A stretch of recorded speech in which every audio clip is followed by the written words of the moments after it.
my thesis is why does child labor still exist now? When I was a second-year student, I visited the Philippines through a circle program which of the International Student Association. I stayed 5 days in a village named Chiquita in Negros Island. During the days, I saw and met a lot of poor children. Their situation was completely different compared to Japanese children. A boy left a very strong impression on me, worked without going to school. The problem of child labor is mentioned in SDGs Goal 8, Target 7. This is an alliance to end to child labor in all its forms by 2025. Now we have only 3 years left to achieve this target. Nevertheless, the number of child laborers does not seem to be decreasing. I decided to do a research on why there is still child labor in the world right now. My hypothesis is that it is because of poor and have no choice but to work. First of all, what is poverty? It is difficult to describe simply, and there are many types of poverty. Roughly, it can be divided into absolute poverty and relative poverty. First, absolute poverty. In general, absolute poverty line is said that to be the international poverty line which the World Bank set up from purchasing power parity exchange rate and update regularly. According to the latest update in 2015, the daily income is $1.90 a day. It is a condition characterized by severe deprivation of basic human needs, including food, safe drinking water, sanitation facilities, health, shelter, education, and information. It depends not only on income, but also access to social services. Sometimes it called extreme poverty. This situation is common in developing countries. Second, relative poverty. Relative poverty is defined as a condition in which people lack of the minimum amount of income needed in order to maintain the average standard of living in the society in which they live. People who can earn only 40% to 70% compared to the average classified as relative poverty. This line is different by country because it depends on the living standard compared to the economic standard of population living in surroundings. For example, people who are under the situation they cannot afford vacations or cannot buy presents for children at Christmas or cannot send its young to university. Relative poverty is mainly common in developed countries. In 2010, Oxford and Human Development launched a new measurement way of poverty. It is called Multidimensional Poverty Index (MPI). It measures a level of poverty by 3 dimensions: health, education, living standard, and 10 indicators. Each indicator has a score. If matched 1/3 or more, the person classified as poor. If matched half or more, the person classified as multidimensional poverty. It means extreme poverty. By using this measurement, it is possible to clarify who is poor and how they are poor. In chapter 4 of my thesis, I did the case study of child laborers' situation by using this poverty measurement.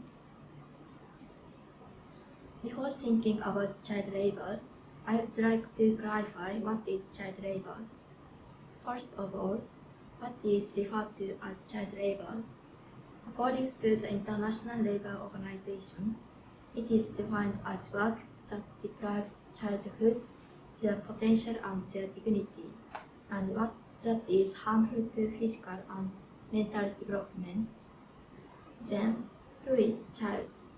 According to ILO, a child is defined as all person under the age of 18 at the worst forms of Child Labor Convention in 1999. However, not all working children under the age of 18 is classified child labor. The person who is just helping family and there are not any negative impacts for them are not classified of it.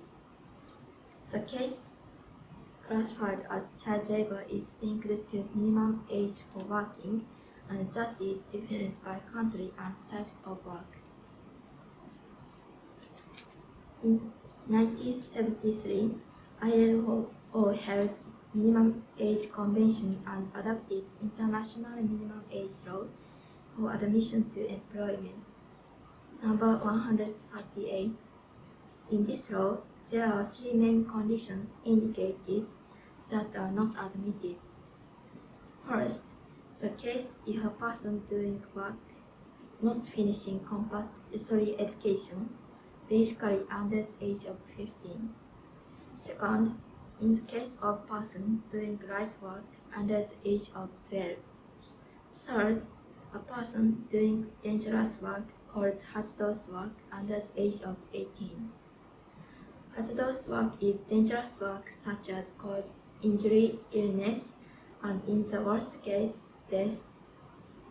In 1999, ILO defined it as work with its nature or the circumstances in which it is carried out in likely to harm and health, safety or moral of children in worst forms of Child Labor Convention, number 182. In the case study of Chapter 4, I used the category graph that lists of child labor. Then, how many child laborers are there in the world? According to the latest global estimate in 2020 by ILO and UNICEF, which conduct a survey once every 4 years, the number of them is 160 million. It is divided into 63 million girls and 97 million boys. About the 8.4 million increased from last survey in 2016. This survey is for children between the age of 5 to 17. It is said that 1 in 10 children forced to work as a child labor around the world. Sometimes, many people think that child labor is existing in only developing countries. However, they are existing not only in developing countries, but also in developed countries. In terms of rural area and urban area, it is obvious that rural areas have a large number of them, 122.7 million, more than urban areas, 37.3 million, and the difference is about 3 times. In terms of world region, Sub-Saharan Africa accounts for the largest number of them. According to the ILO survey, which has done between age 5 to 17, there are 86.6 million child laborers, and it accounts for about 54% of the world child laborers. Following in order of region, which largest population of them, Central and Southern Asia, Eastern and Southeastern Asia, Northern Africa and Western Asia, Latin America and Caribbean, Europe and Northern America. Next, what kind of work they do. Currently, they are working for many kinds of jobs, and it is divided mainly three: agriculture, service, and heavy industry. Especially 70% accounts for agriculture sector, such as farming, fishing, aquaculture, forestry, and livestock. Following 20% accounts service sector and 10% accounts heavy industry. Especially Africa, Sub-Saharan Africa has the largest number of agricultural workers, and there are 61.4 million of them. It accounts 85% of child labor in there. In Chapter 4, I focused on agriculture sector, which accounts for the largest number of child labor, and I chose two production, cocoa and sugarcane, for the case study. I researched the situation who are working these two productions. In cocoa production, two boys in Ghana and boys working in Ivory Coast. In sugar production, children work in India and boys work in the Philippines. Result of the case study, I found out 3 common points. First, these two sectors use sharp tools and classified as hazardous work. Second, they are all classified poor from MPI. Third, their fundamental reason for working is to earn money. Therefore, this result proved my hypothesis: they are poor and have no choice but to work. In addition, I researched about how to change their situation after COVID-19. I found out 142 million poor children have increased. Now, totally 582 million of poor children are in the world. Human Rights Watch was interviewed 81 income poor children. As a result, the fact many children newly entered workforce to help family income cleared. Actually, this trend has been predicted by past experiences, such as epidemic and financial crisis. When we faced HIV or AIDS epidemic, the global financial crisis, and the Ebola epidemic, the number of them were increased. In this result, I found out another reason why child labor still exists now. In my opinion, it is that we are not preparing to adjust for large economic change. We are got big damage and generate a lot of child laborers every time there is major economic change. In conclusion, there are 2 reasons why child labor still exists right now. First, they are poor and have no choice but to work. Second, we are not prepared to adjust for large economic change, and this generates a lot of child laborers every time when it happens. Here is my works cited. Thank you for listening. 日本全国の大規模なサークルで、日本国内で外国人と交流するプログラム、そして外国に自ら行ってその現地で見た